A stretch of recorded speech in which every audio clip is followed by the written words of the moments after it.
When we first brought VOLO into the market, it was important that we had the ability to upgrade and do refurbs as well as new installs. Because let's be honest, there's more refurbs and upgrades that go on in the country than there is new builds. So it was important that we designed VOLO to do that. That doesn't just confine you to thinking about keeping the existing readers or keeping the existing credentials. It's about that really valuable data that's already there. Somebody's user profile and their record on the system is important that it gets moved and handled the right way. It's also the biggest piece of data you have there, really. If a client has 1,000 users on their system, to delete 1,000 users, reprogram 1,000 users is too arduous. It's too time consuming. People just aren't going to do it. That's going to prevent them from doing that upgrade and moving the right way. So we looked at it and went, well, if we can export the current database into an Excel format, then we can lift it out of the existing system.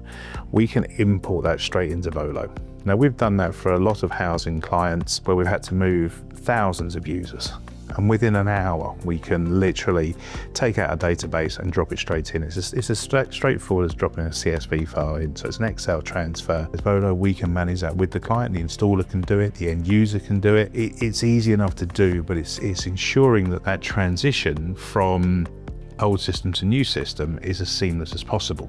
So we really want people to be able to go out of their front door on a Monday morning using this token in their hand and it working on the current system, come home Monday night from work with the same token in their hand, present to the same reader, but this time it's talking with VOLO and their data is there. So no tenant, resident, user is disturbed by it, basically, given the upheaval of having to hand a fob back and get anything new. So yes, it is a good service, and we're seeing more and more people now ask us for it. It's a service that's become more and more popular. We're being asked to do it all the time now, and we're quite happy to do it, as I say.